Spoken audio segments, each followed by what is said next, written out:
Hi, I'm Julie Marie and we're here in the Protective Diet Test Kitchen, and I'm excited to show you a technique video to go along with Protective Diet granola bars. We have our moist ingredients in the bowl, incorporated with our oat flour and our chia. By the way, these granola bars are totally gluten-free, oil-free, sugar-free, and of course they're nut-free. We're adding our chopped fruit. I suggest using apples. You pick a sweet apple if you want to sweeten up your granola a little bit, and chop them really fine. This is very important for holding the granola bars together. If you choose to use the frozen cherries or fresh cherries in the summertime, be sure they're chopped up as small as you're seeing these apples, or your granola bars won't hold together. And if you choose to use more fruit than the recipe calls for, you might have a challenge with the granola bars holding together there as well. So follow the recipe and the written amounts for the ingredients. Mixing the apples in, and then we're adding our dry ingredients. We're going to stir to incorporate this until all of the dry ingredients are moist, taking care not to over stir and cause our dry ingredients to just turn into a big ball of dough.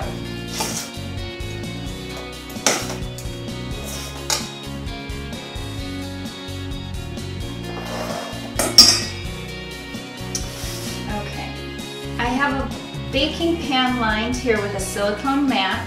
You could also use parchment paper fitted to your baking pan. And note the size of the baking pan in the recipe, that's important. If you're using a larger or a smaller baking pan, the temperature and the time that is written on the recipe will be altered. So I've tested this granola, at least 100 times now to get the bake time exactly right for this size baking pan, for this exact amount of dry grains to moist. So I suggest following the recipe exactly to produce your best results.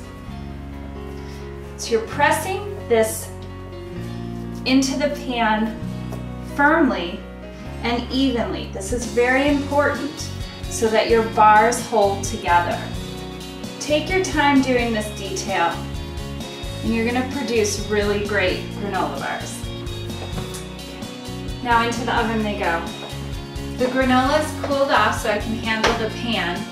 First, I would like you to go around the outer edges, disconnecting any of the stuck-on granola.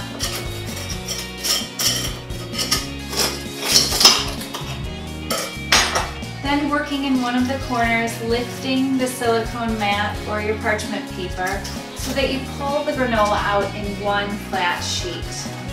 I'm going to flip this over onto my cutting board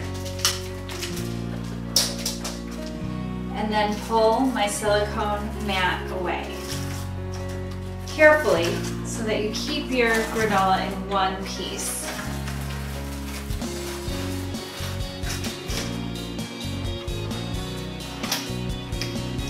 Cut the granola bars into sections that fit the size storage container you're using. So I like to use these ball jars because you want to store your granola in the freezer. It's preservative free. So in order to keep it fresh for more than a couple days, freeze it. And you can just take a granola bar straight out of the freezer and enjoy it that way. If you're serving kids, I use these smaller jars so that they're smaller for them to handle. Maybe you want to opt to use Ziploc baggies and store it in baggies so that you can take a serving size for breakfast with you to work in the morning. I'm going to line up my jar.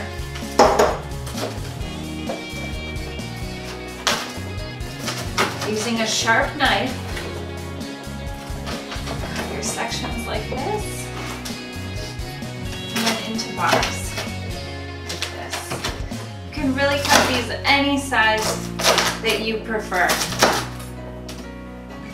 And you can slide them right into your jar.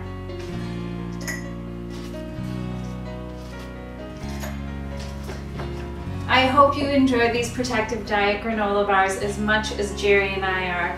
And for more recipes like these, Jerry's reaching for a granola bar. He can't wait. It smells so good in here from them baking.